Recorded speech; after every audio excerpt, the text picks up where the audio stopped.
Hello guys, welcome to second part of Charak Samhita Sutra Sthana chapter number 18 त्रिशोत्यम अध्याय। तो भाग टू में इसके पार्ट टू में हम पढ़ने वाले हैं एक देशीय शोध संग्रह। तो चलिए शुरू करते हैं वीडियो को। देखो, इसके अंदर सबसे पहले है उपजीविका और गलशुंडी। आपको है ना ये सब जो अब जो देखने वाले हैं उसका लोकेशन आपको पता होना चाहिए कि ये कहाँ पे होता है, ठीक है, और किसकी वजह से होता है। यस श्लेष्मा प्रकुपितो, ये श्लेष्मा का प्रकुपित से वजह से होता है। दोनों ही श्लेष्मा का यानी कि कफ के कुपित होने की वजह से होता है। अब ये कहाँ पे होता है? दोनों उपजीविका, जीविका से आपको समझ में आ रहा होगा कि जीवा के मूल भाग पे यानी कि जुबान जो है, टंग है, उसके बेस पे जब ये स्थित होकर यानी कि जब ये कुपित हुआ कफ, कफ कुपित कफ की किसकी वजह से होता है? कुपित कफ की वजह से होता है। जब ये कुपित कफ क्या करता है? जीवा के मूल भाग में स्थित होकर शीघ्र ही सूजन उत्पन्न करता है, ठीक है। यही इसमें श्लोक में वही लिख रखा है, जीवा मूल्य अवतिष्ठित है, मतलब जीवा मूल के जीवा के मूल भाग में स्थित होकर आशु, आशु मतलब शीघ्र ही, संजनियत मतलब क्या? संजनियत मतलब उत्पन्न करता है क्या? शोथ, शोथम जायते, ठीक है। और उसको क्या बोलते हैं? अस्य उपजीविका, और उसको उसे उपजीविका कहते हैं। मतलब कि कुपित हुआ कफ जब जीवा के मूल भाग में स्थित होकर सूजन उत्पन्न करता है, मतलब शोथ उत्पन्न करता है, तो उसी को उपजीविका उपजीविका कहते हैं। सिमिलरली गलशुंडी की बात करें, ये भी प्रकुपित कफ की वजह से होता है। और ये कहाँ पे होता है? काकल, काकल मतलब तालु मूल लिया, ठीक है, तालु मूल, सॉफ्ट पैलेट का एरिया की बात कर रहे हैं, तालु मूल में जाकर ठहरता है। ये कहाँ आता है? जीवा मूल, ये तालु मूल ठहरता है, वहां तीव्र गति से सूजन पैदा करता है, सूजन करता है, उसे गलशुंडी या कंठ शुंडी कहते हैं, ठीक है। गलशुंडी या कंठ शुंडी कहते हैं। काकल, काकल तालुमूल, काकल मतलब तालुमूल। तो यहाँ पे श्लोक में देखो, यश श्लेष्म प्रकोपितो काकले व तिष्ठिते आशु संजनियेत शोकम, शोकम निशोथम होगा, करोति गलशुंडिकम, उसको गलशुंडिकम कहते हैं। तो गलशुंडी कहाँ पे होता है? काकल में, ठीक है। इसी तरह से उपजीविका कहाँ होता है? बेस ऑफ द टंग में। और किसकी वजह से होता है? प्रकुपित कफ की वजह से होता है। ये चीजें हमें पता होनी चाहिए। गलगंड और गलगरा की बात करें तो गलगंड बाहरी प्रदेश में होता है और गलगरा आंतरिक प्रदेश में होता है। इसी को श्लोक में लिखा गल बाह्य, गले के बाह्य। और फिर ये किसका? अंतर गले, गले के अंदर मतलब इंटरनल में, इंटरनल में जाके होता है, ठीक है। और ये भी श्लेष्मा को प्रकुपित की वजह से होता है।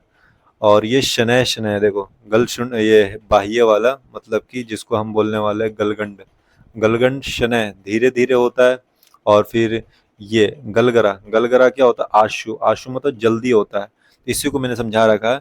जब कुपित कफ, हमने अभी तक जो पढ़ा उपजीविका, फिर काकल वाला था, कौन सा था काकल वाला? देखो ये था उपजीविका था, और अपना था गलशुंडी। ये भी दोनों कफ की वजह से हो रहा है। और अब गलगंड और गलगरा ये भी कफ की वजह से ही हो रहा है, ठीक है। तो गलगंड की बात करें तो ये बाहरी प्रदेश में स्थान बनाकर गले के, किसके? गले के, गलगंड नाम से ही पता चल रहा है गले में होगा।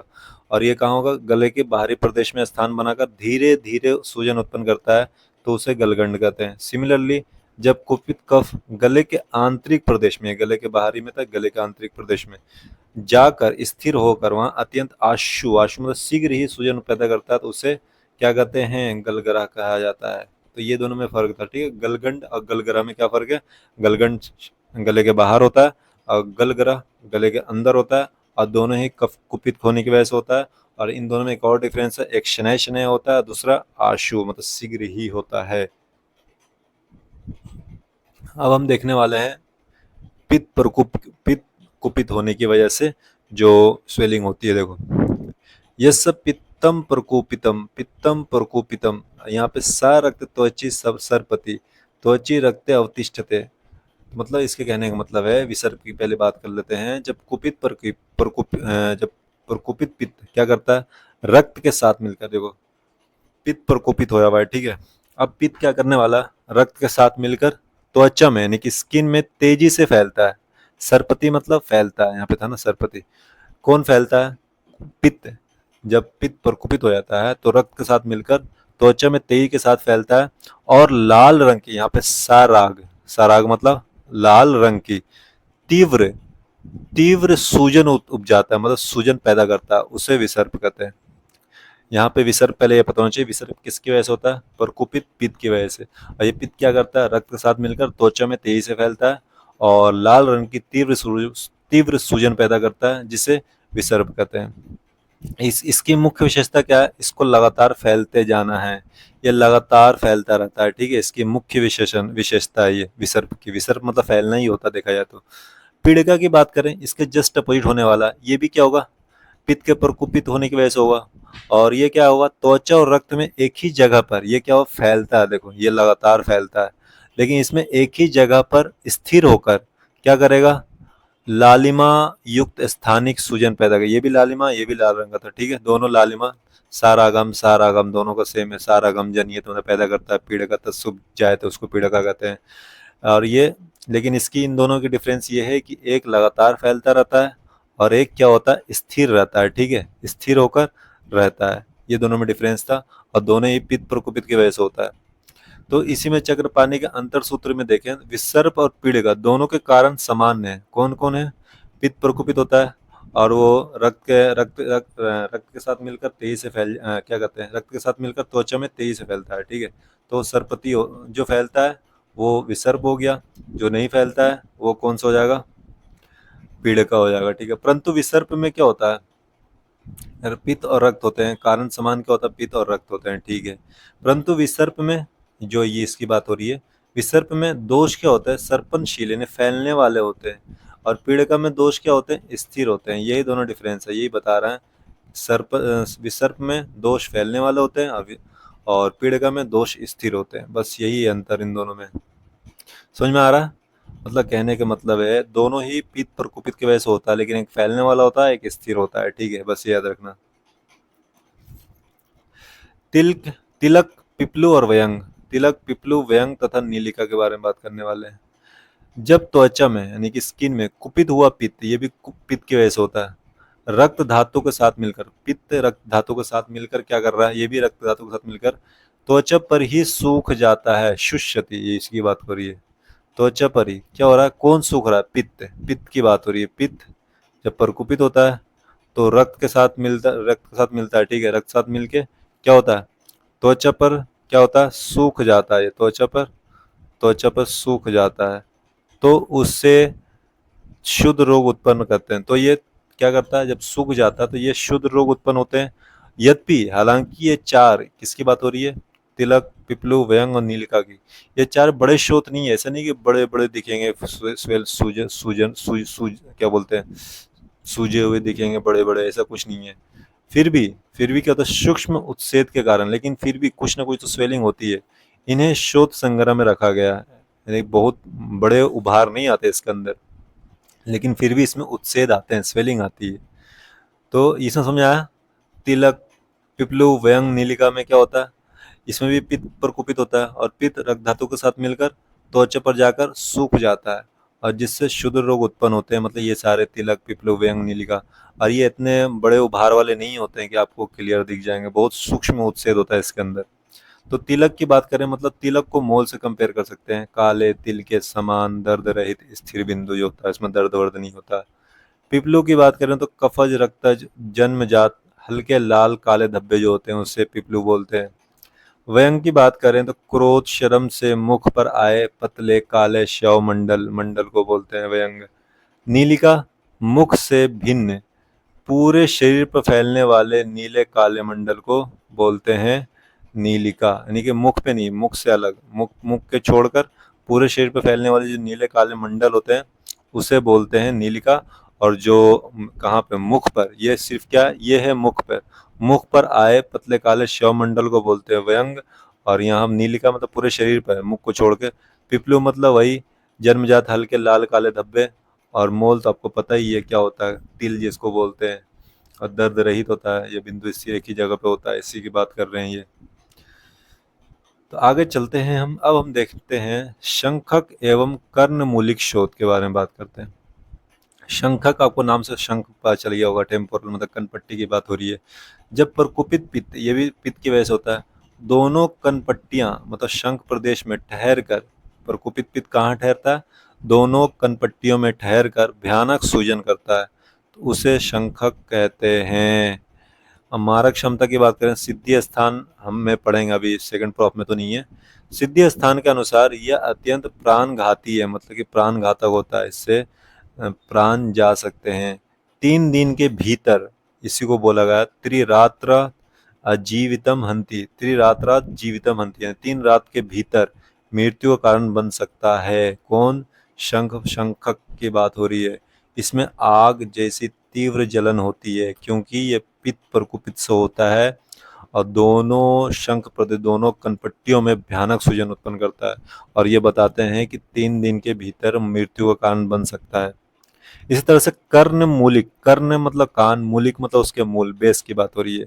तो जब कुपित पित्त कान के जड़ में स्थित होता है तो उसे कर्ण मूलिक शोथ कहते हैं, स्थित होता है और वहां पे शोथ उत्पन्न होता है तो उसे कर्ण मूलिक शोथ कहेंगे। विशेष काल की बात करें या विशेष रूप से ज्वर के अंत में, मतलब फीवर के अंत में सन्निपातज उपद्रव स्वरूप प्रकट होता है। यह दुर्जय, दुर्जय मतलब अत्यंत कठिनता से ठीक होने वाला, उसको दुर्जय बोलते हैं। तथा अंताय मतलब मरण कारक, मतलब मारने वाला होता है। चिकित्सा स्थान अध्याय 3 में भी इसे अत्यधिक मारक कहा गया है। शंखक और कर्णमूलिक शोथ दोनों ही खतरनाक है भाई, अगर ऐसा होता है तो ये जानलेवा हो सकता है। प्लीहा वृद्धि की बात कर रहे हैं, प्लीहा वृद्धि यानी गुल्म रोग। प्लीहा वृद्धि किसकी वजह से होता है, पहले तो ये देख लो। हमने पित्त का पढ़ लिया, पित्त का कौन कौन सा, देखो फिर से एक बार देख लेते हैं। वात का हमने कौन कौन सा पढ़ा, वात का उपजीविका, वात गलत, सॉरी बोलो, वात का तो अब आएगा हम पढ़ने वाले। पहले कफ का पढ़े हमने, कफ के कौन कौन से थे, उपजीविका, गलशुंडी, फिर गलगंड, फिर गलगरा, ये सारे कफ वाले हैं। फिर उसके 4 तो हो गए, अब ये पित्त के पढ़ने वाले हैं। पित्त का विसर्प, पीड़िका, और फिर तिलक, पिपलू, व्यंग, नीलिका, 6 हो गए इसके पित्त के। और फिर ये है शंखक और कर्णमूलिक, 6 2 8 इसके हैं पित्त के। अब पढ़ने वाले हैं वात के। प्लीहा वृद्धि और गुल्म रोग, याद रखना कि पित्त की वजह से कौन कौन से हो रहे हैं, कफ की वजह से कौन कौन से हो रहे हैं, और वात की वजह से कौन कौन से रोग हो रहे हैं, ठीक है, कौन कौन से शोथ उत्पन्न हो रहे हैं। तो प्लीहा वृद्धि और गुल्म रोग, ये प्लीहा वृद्धि और गुल्म रोग किसकी वजह से होते हैं, वात प्रकुपित की वजह से होते हैं। तो वातः प्लीहान मुद्य कुपितो यस्य तिष्ठति शनैः, ये धीरे धीरे होता है, ठीक है। शनैः परितूदन पार्श्व प्लीहा तस्य अभिवर्धते, मतलब कि जब प्रकुपित हुई वायु क्या होती है, प्लीहा को अपने मूल स्थान से हटाकर, जिसको उद्धूय बोलते हैं, क्या बोलते हैं इसको, संस्कृत टर्म में उद्धूय, उद्धूय मतलब उसके अपने मूल स्थान से हटाकर उसको उद्धूय, डिस्प्लेस करने को उद्धूय बोलते हैं। तो वात का काम ही यही है यार, किसी को भी उसके स्थान से हटाकर खींच देता है ये बंदा, इतना खतरनाक वायु वात होता है।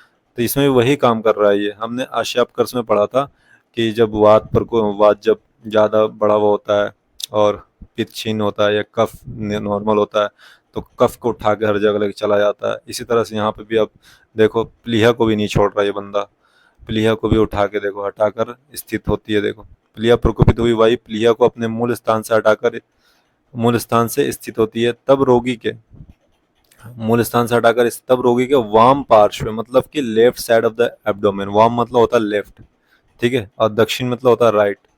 वाम पार्श्व मतलब left side of the abdomen में धीरे धीरे सुई चुभने जैसी पीड़ा, जिसको परितूदन बोला गया श्लोक में, ये देखो परितूदन, परितूदन करती हुई प्लीहा आकार में बढ़ जाती है। ये प्लीहा वृद्धि यही होता है। प्लीहा वृद्धि में क्या होता है, आपको अगर प्लीहा वृद्धि जब भी आप कहीं पढ़ते हो तो आपके दिमाग में यह आना चाहिए कि जब प्रकुपित वायु क्या होता है, स्प्लीन को अपने मूल स्थान से हटाकर उसको कहीं और स्थित करती है, तो रोगी के वाम left side of the abdomen में सुई चुभने जैसी पीड़ा होती है, जिससे उसी को ही प्लीहा आकार में बढ़ने की वजह से होती है, और ये बहुत दर्द देता है, ये सुई चुभने जैसी पीड़ा होती है ये प्लीहा वृद्धि में। अब गुल्म की बात कर लेते हैं। वायु जब कुपित वायु गुल्म के नियत स्थानों में, गुल्म कहाँ कहाँ होता है, जैसे पार्श्व, हृदय, नाभि, बस्ती, गुल्म के नियत स्थानों में आश्रित होकर कुपित वहां चला, वायु वहां चला गया गुल्म के स्थान में, वहां पे जाकर फिर क्या करता है, शोथ और तीव्र दर्द, मतलब शोथ और भयंकर दर्द उत्पन्न करती है, पैदा करती है, उससे क्या कहते हैं, गुल्म कहते हैं। गुल्म में क्या करता है वायु, कुपित वायु उसके स्थान पर जाकर वहां पे स्वेलिंग और भयानक दर्द पैदा करता है, तो उसे गुल्म कहते हैं। यह छूने पर गोलाकार ग्रंथि की तरह प्रतीत होता है, जो कभी चलता है तो कभी स्थिर रहता है। तो ये था गुल्म अपना। अब वृद्धि रोग, उदर रोग और अनाह की बात कर लेते हैं। ये तीनों भी वात की प्रकोपित होने की वजह से होता है। वृद्धि रोग में मतलब क्या वृद्धि होती है, इसकी वृद्धि होती है स्क्रोटम की। ये कैसे होती है देखते हैं। जब प्रकुपित वायु सूजन और दर्द करती हुई, यानी स्वेलिंग करती हुई और दर्द करती हुई वंशन प्रदेश में ग्रोइन से होकर कहाँ, वृषण मतलब स्क्रोटम में चली जाती है, जिससे वृषण का आकार बढ़ जाता है, मतलब कि स्क्रोटम का आकार बढ़ जाता है। कहाँ से कहाँ जाती है, ग्रोइन से वृषण तक चली जाती है प्रकुपित वायु, स्वेलिंग करती हुई, दर्द करती हुई, जिससे वृषण का आकार बढ़ जाता है, तो उसी को वृद्धि रोग बोलते हैं।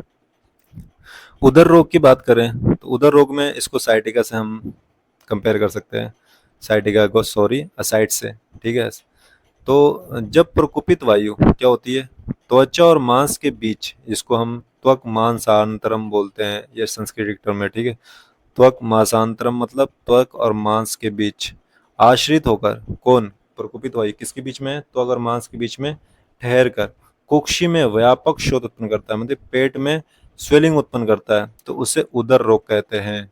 जैसे जलोदर एसाइड्स होता है ना, जिसके अंदर पानी भर जाता है पेट में, तो उसी को जल उदर रोग बोलते हैं, ठीक है।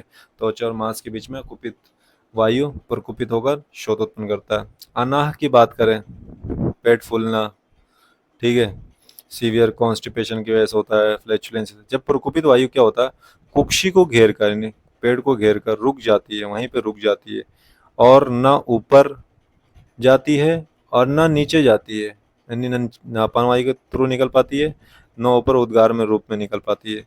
तो इसकी वजह से क्या होता है, तीव्र बद्ध कोष्ठा मतलब एक्यूट रिटेंशन ऑब्स्ट्रक्शन हो जाता है, इसी को अनाह कहते हैं। समझ में आ रहा है। तो ये एब्डोमिनल एनलार्जमेंट्स या एसाइड्स इसको बोलते हैं, उदर रोग को, जिसमें पानी भर जाता है, स्वेलिंग है, पानी भरने की वजह से स्वेलिंग हो जाती है। अनाह में क्या होता है, वायु वहीं पे रुक जाती है, वायु की वजह से पेट फूल जाता है, इसको अनाह बोलते हैं। वृद्धि रोग में वायु प्रकुपित होकर स्क्रोटम में चली जाती है, जिसकी वजह से स्क्रोटम कम बड़े हो जाते हैं। ये सारी चीज़ें हैं। आगे चलते हैं, अधिमांस, आदि उत्सेद और रोहिणी रोग की बात करते हैं।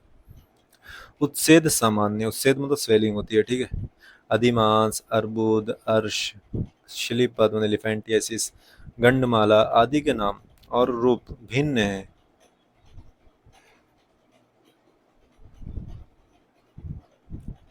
परंतु उठाव मतलब उत्सेद सामान्य होने से ये शोथ संग्रह में ही आते हैं। इन सब में देखा जाए, देखो, अधिमांस में भी स्वेलिंग होगी, अर्बुद में भी स्वेलिंग होगी, अर्श में भी, शिलीपद में भी, गंडमाला में भी स्वेलिंग होने के वजह से ये सबको शोथ संग्रह में ही रखा जाता है, ठीक है। रोहिणी रोग की बात करें तो इसकी संप्राप्ति देख लेते हैं। वात, पित्त, कफ तीनों एक साथ अत्यधिक प्रकोपित होकर जिह्वा के मूल में, यानी वो उपजीविका याद आया, कुछ जिह्वा के मूल में होता था, तीव्र विदाह करते हुए, जलन पैदा करते हुए, भयंकर सूजन व अनेक प्रकार की पीड़ा उत्पन्न करते हैं।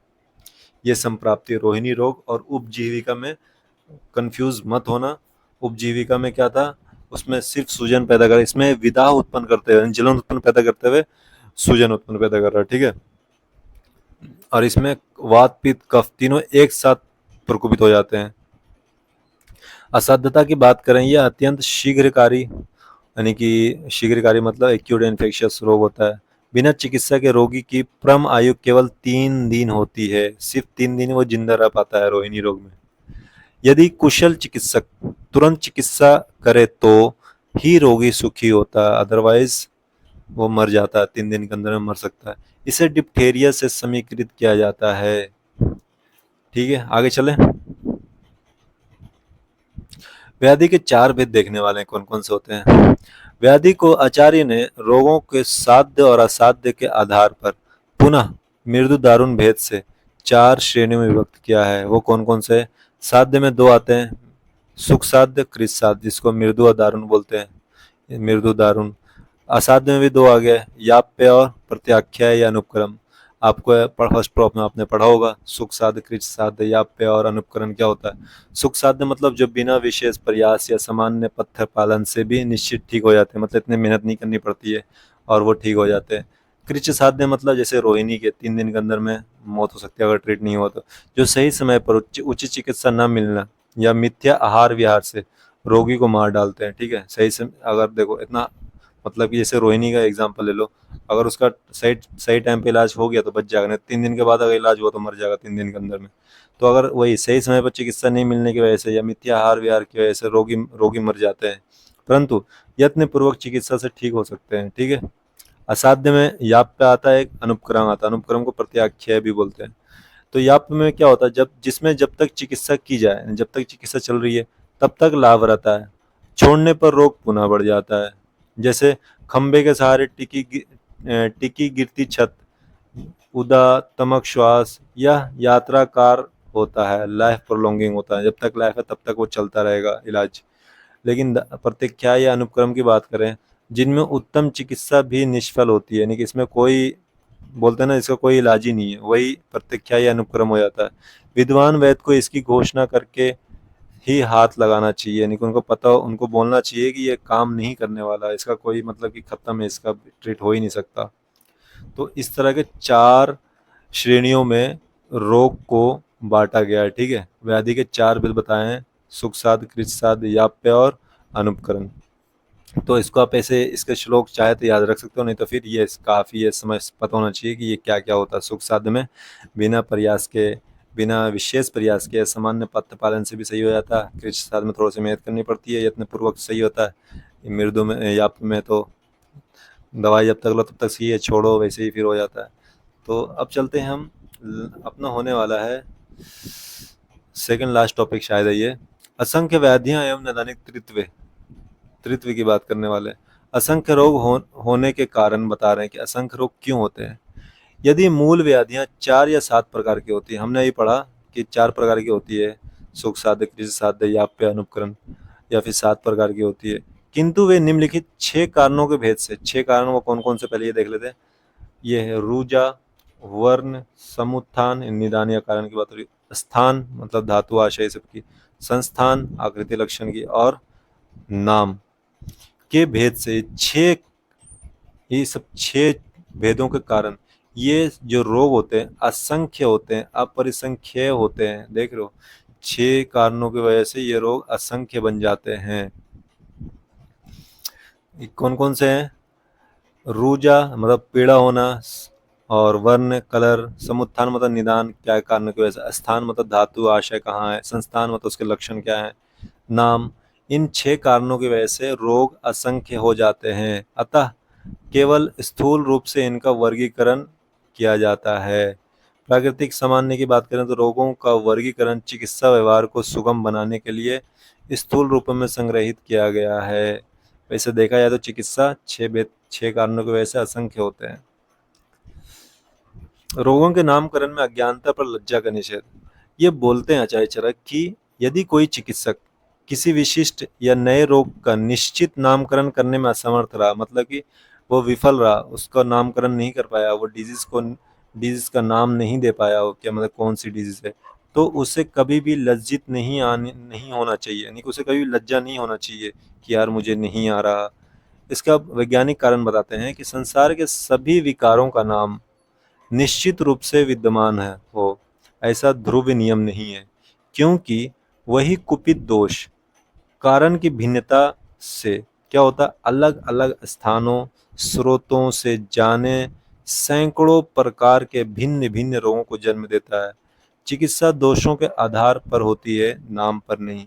इसलिए हमें लज्जा नहीं होनी चाहिए अगर किसी बीमारी का हम अगर नामकरण नहीं कर पा रहे हैं तो, क्योंकि हमें चिकित्सा करनी है, उसके नाम से मतलब नहीं है, और चिकित्सा दोषों के आधार पर होती है, नाम के आधार पर नहीं।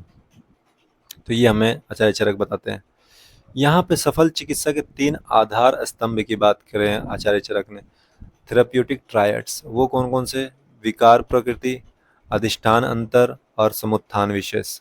आचार्य चरक ने स्पष्ट निर्देश दिया है कि नाम के पीछे भागने के बजाय, यानी कि डिजीज के नाम के पीछे भागने के बजाय चिकित्सक को क्या चाहिए, यानी कि डॉक्टर को चाहिए कि चिकित्सा प्रारंभ करने से पहले इन 3 मुख्य तत्वों को भली भांति समझ लेना चाहिए। कोई भी डिजीज का अगर आप ट्रीट कर रहे हो तो ये 3 चीज अगर आपको मालूम है तो आप वो उसको आसानी से ट्रीट कर पाओगे और आप उसमें सफल भी हो पाओगे।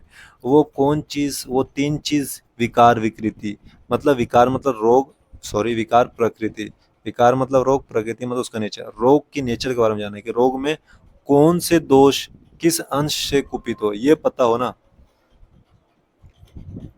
और किसकी पता होनी चाहिए, अधिष्ठान अंतर, मतलब कि रोग शरीर के किस स्थान में, किस आशा में, किस धातु में स्थित है, ये पता होना चाहिए। और तीसरा जो हमें पता होना चाहिए, समुत्थान विशेष, उत्थान मतलब उत्पन्न, रोग की उत्पत्ति का विशिष्ट कारण या संप्राप्ति का चक्र क्या है।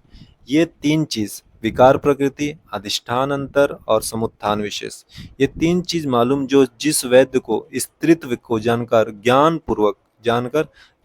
पूर्वक और न्याय के अनुसार चिकित्सा का कर्म आरंभ करता है, वह अपने कर्मों में कभी मोहित मतलब भ्रमित नहीं होता, उसे सदैव सफलता मिलती है। आचार्य चरक बताते हैं, अगर 3 चीज को जानकर आप ट्रीट करते हो तो आप कभी विफल नहीं होने वाले, हमेशा सफलता मिलेगी आपको। अब दोषों की नित्यता एवं उनके प्राकृतिक कर्म, ये श्लोक याद रख लेना यार, ये आपने याद होगा शायद, फर्स्ट प्रॉफ में आपने याद किया होगा वात पित्त कफ का जो कर्म जो है, मैंने तो याद किया था ये वाली, देखो ये वात का ना, हाँ वात का ये, उत्साह उत्साह उच्छ्वास निश्वास चेष्टा धातु गति समो मोक्षो गति मताम वायो कर्म विकारजम, मतलब कि वायु कर्म अविकारजम। दोषों की नित्यता ये बता रहे हैं कि वो पहला श्लोक की बात हो रही है अभी। दोषों की नित्यता, प्राणियों के शरीर में वात पित्त कफ तीनों सदा ही विद्यमान रहते हैं, यानी कि हमेशा रहते हैं, चाहे वो प्राकृतिक अवस्था में हो या फिर विकृत अवस्था में। बुद्धिमान व्यक्ति को हमेशा इनका सूक्ष्म ज्ञान रखना चाहिए। प्राकृतिक मतलब अविकृत वात के कार्य कौन कौन से होते हैं, पहले क्या पढ़ा, उत्साह, शरीर में उत्साह उत्पन्न करता है। फिर उच्छ्वास, उच्छ्वास मतलब श्वास को बाहर निकालना, निश्वास मतलब श्वास को अंदर लेना। फिर चेष्टा, चेष्टा मतलब वही शारीरिक मानसिक या वाक चेष्टाओं को नियंत्रित संचालित करना, इनके कुछ कुछ काम करते रहना। धातु गति समा, धातुओं की गतियों को सम रखना, धातुओं की गतियों को सम रखना, इसी को धातु गति समा बोला है, ठीक है। फिर समो मोक्षो गति मताम, देख रहे हो इसका मतलब है समो मोक्षो, मोक्षो मतलब निजात पाना, किससे, किससे निजात पाना, मल मूत्र आर्तव शुक्र आदि की गतिमान मलों के वेगों को समय पर बाहर निकलना, उसी को बोला है समो मोक्षो गति मताम, यानी कि सारे वेगों को समय पर बाहर निकलना। ये निकालने का काम किसको होता है, वात का होता है। तो ये इतने सारे काम होते हैं वात के, तो ये श्लोक आप याद कर लेना, बहुत इंपॉर्टेंट श्लोक है। उत्साह उच्छ्वास निश्वास चेष्टा धातु गति समो मोक्षो गति मताम, ठीक है।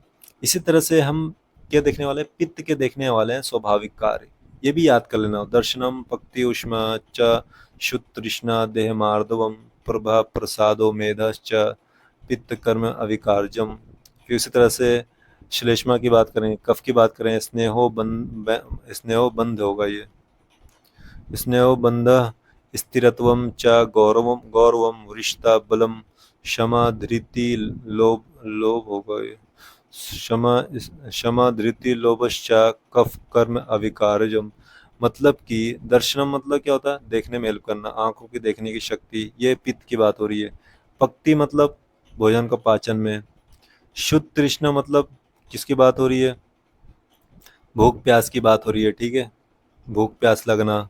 फिर देह मार्दवम मतलब कि त्वचा में कोमलता लाना, मार्दवम करना। फिर प्रभा, प्रभा मतलब किसकी बात हो रही है, चमक की बात हो रही है, स्किन की चमक को बनाए रखना। प्रसाद मतलब मन की प्रसन्नता की बात हो रही है। मेधम मतलब बुद्धि शक्ति, बुद्धि की धारण शक्ति की बात हो रही है। ये सब सारी चीजें किसकी वजह से होता है, पित्त की वजह से होता है। पित्त के प्राकृतिक कार्य हैं दर्शनम पक्ति उष्मा शुद्ध तृष्णा देह मार्दवम प्रभा प्रसादो मेधा, ये सारे पित्त के प्राकृतिक कार्य हैं। सिमिलरली कफ के प्राकृतिक कार्य देखो तो स्नेहो बंध स्थिरत्व, देखो स्नेहो और बंध मतलब अंगों में स्निग्धता रखना और संधियों को आपस में दृढ़ता से बांध कर रखना, बंधन भी प्राकृतिक कफ का काम है। फिर शारीरिक दृढ़ता की बात करें, शरीर में स्थिरता, भारीपन, जैसे गौरवत्वम, रिश्ता, बलम। तो मैथुन शक्ति मतलब रिश्ता, बलम मतलब उत्तम ओज और शरीर बल प्रदान करता है। मानसिक गुण की बात करें तो क्षमा, क्षमा करने की शक्ति देता है। धृति में धैर्य रखने की शक्ति देता है। जैसे क्षमाशीलता, मानसिक धैर्य तथा लोभ ना करना, ये हमें कफ के प्राकृतिक कर्म की वजह से होता है। तो ये आप श्लोक याद कर लेना, ठीक है। आगे चलते हैं, अब दोषों के क्षय एवं वृद्धि की परीक्षा के मूल नियम देखते हैं कि हम कैसे पहचानेंगे कि दोष का क्षय क्या कैसे हुआ है या फिर दोष की वृद्धि हुई है। तो दोष क्षय का नियम है। दोष क्षय के क्या नियम है? जब वात, पित्त, कफ अपने प्राकृतिक प्रमाण से कम हो जाते हैं, यानी कोई दोष कम हो जाते हैं, तो उनके दो मुख्य लक्षण होते हैं। दो मुख्य लक्षण याद रखना, जब कम होंगे तब। दोष अगर क्षय होते हैं तो उनके दो मुख्य लक्षण होते हैं। वो होते हैं, पहला, प्राकृतिक कार्यों में कमी होना, जो उसके कर्म है। अभी जो हमने जब एक कर्म पढ़े हैं, जैसे वात का था, उत्साह, उच्छ्वास, निश्वास, चेष्टा, धातु, गति, समा, जो ये सब प्राकृतिक कर्म है, उसमें कमी आना, ठीक है। अथवा दूसरा कौन सा है? उनके विरोधी कार्यों की शरीर में वृद्धि होना। अब जो उनके अपोजिट जो कार्य थे उनकी वृद्धि होगी, तो आप समझ जाना कि धातुओं का क्षय हुआ है। जैसे कफ क्षय होने पर संधियों में रूखापन, देखो संधियों में क्या होता, स्निग्धता थी। अब कफ क्षय होगा, रूखापन आएगा, मतलब उसके विरोधी कार्यों में वृद्धि हुई है और इसमें क्या होगा, उसके कार्यों में कमी हो रही है। तो इस तरह से हम समझ सकते हैं कि कफ का क्षय हुआ है। दोष वृद्धि का क्या नियम है? दोष वृद्धि का ये नियम है कि दोष प्रकृति विशेष्य, मतलब कि दोषों के जो अपने स्वाभाविक कार्य बताए गए हैं, यानी वही उसकी बात हो रही है, जो प्राकृतिक कार्य बताए गए हैं दोषों के, उनमें क्या होगा, अत्यधिक विशेषता या अधिकता दिखाई देगी। मतलब कि वही कर्म आपको बहुत अधिक रूप में दिखाई देगा, नहीं बहुत बढ़ चढ़ के उसमें दिखेगा आपको। तो ये समझ जाना है कि दोषों की वृद्धि हुई है, दिखाई देना ही निश्चित रूप से दोषों की वृद्धि का लक्षण माना जाता है। इस प्रकार से दोषों के प्राकृतिक स्थिति, क्षय और वृद्धि की त्रिविध परीक्षा की जाती है। समझ में आया कैसे करी जाती है? प्राकृतिक तो हमने देख लिया, देखो ये प्राकृतिक था, ये वाली, ये प्राकृतिक लक्षण, ये सब सारे होंगे। चेष्टा, ये वात का था, ये पित्त का था और कफ का था। और दोष का क्षय और वृद्धि दोनों का, तीनों का नियम देख लिया, ठीक है। प्राकृतिक, दोष, क्षय और वृद्धि, दोनों तीनों देख लिया। अब इसी के साथ हमारा चैप्टर होता है समाप्त। अगर वीडियो आपको अच्छी लगी हो ना, वीडियो को लाइक और चैनल को सब्सक्राइब करना ना भूलें।